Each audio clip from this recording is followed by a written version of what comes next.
le processus gestion automatique des déchets dans la ville de Caen. On savait déjà depuis une dizaine d'années, Caen s'est inscrit dans le peuple fermé de ville qui fait le total de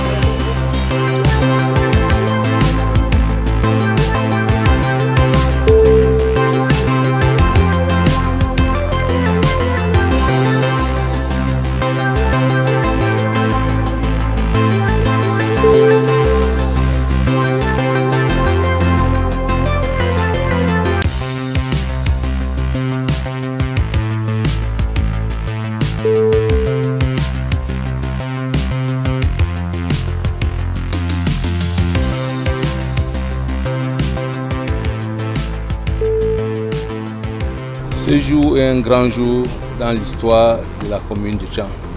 C'est le jour où arrive dans cette institution communale la toute première unité de tri semi-automatique de l'Afrique subsaharienne. C'est bon de le rappeler. Et ceci n'a été possible que par une coopération qui date de 1996 entre la commune de Caen et Nantes, c'est-à-dire celle de la ville de Nantes. Parce que tout part de là.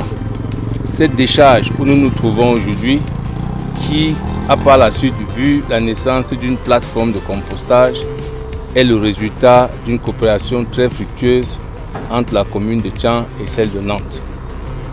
Et voyez-vous, quand vous démarrez un projet comme celui-ci, qui a pour objectif au départ d'assainir une collectivité et par la suite finit par faire naître toute une unité qui est celle de la production des amendements qu'on appelle vulgairement compost et qui s'inscrit en droite ligne de la politique gouvernementale de tendre vers l'agriculture biologique.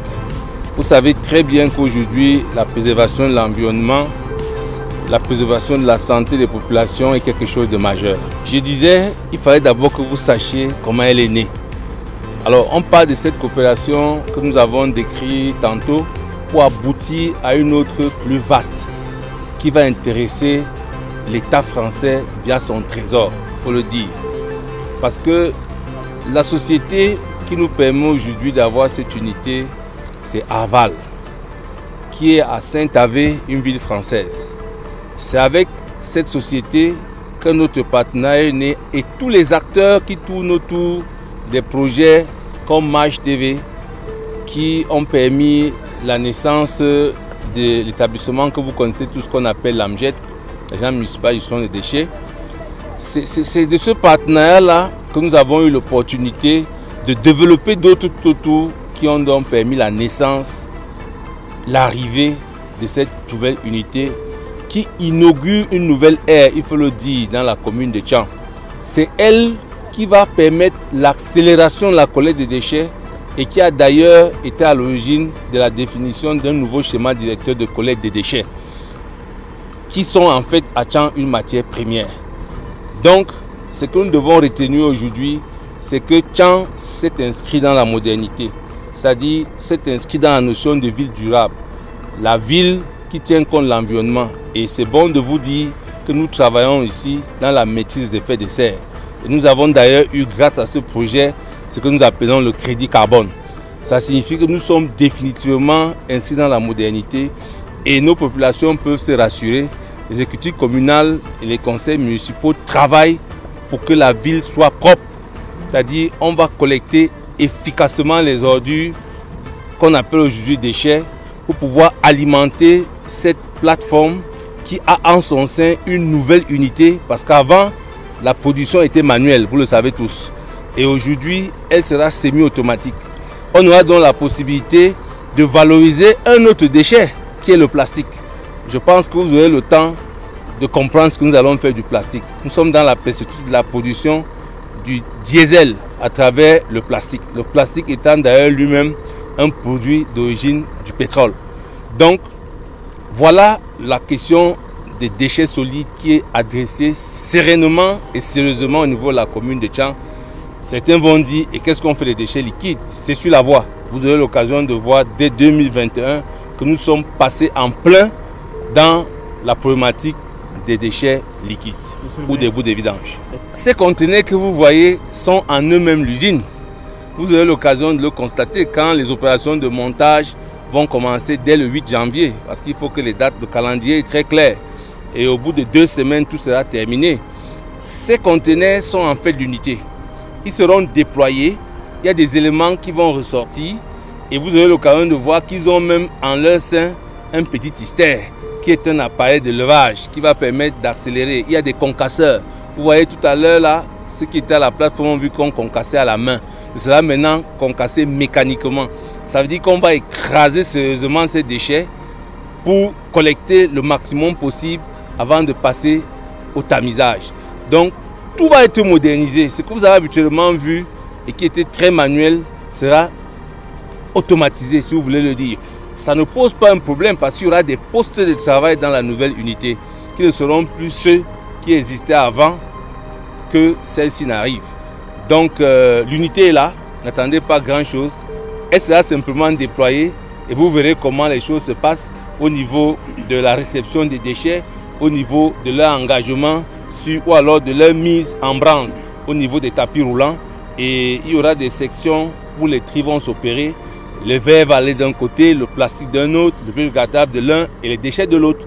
Donc c'est ça l'innovation.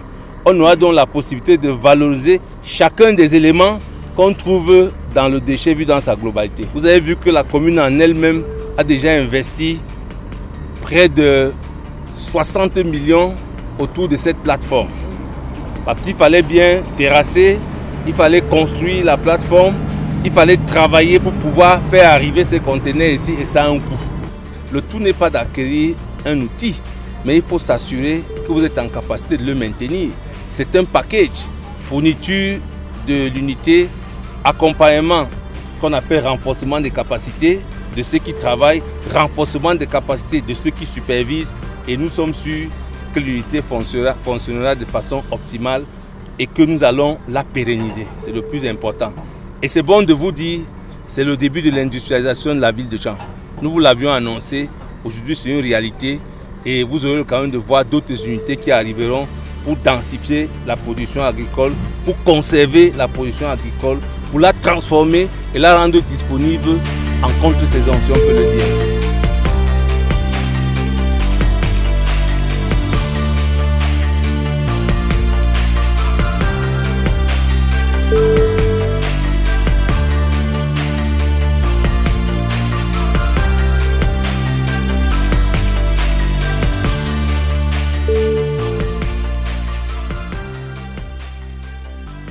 D'entrée de jeu, je vais tout d'abord dire merci à un digne fils de la Ménoire, Blaise Métamo, parce qu'il faut le noter que Blaise Métamo, qui aujourd'hui est élu à Nantes, travaille comme directeur commercial à la société Aval.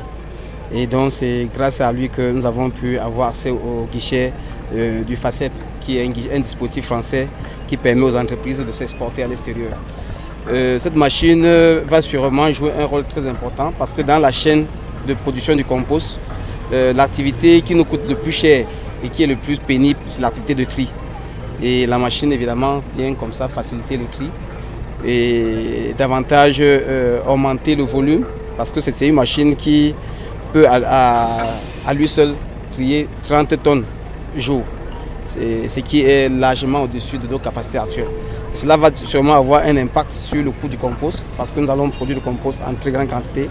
Et on pourra également servir les cultivatrices et les ménages les plus pauvres, pour le dire ainsi, à avoir accès à cette denrée-là pour pouvoir produire les aliments de qualité et en quantité pour l'autosuffisance alimentaire au niveau de nos familles.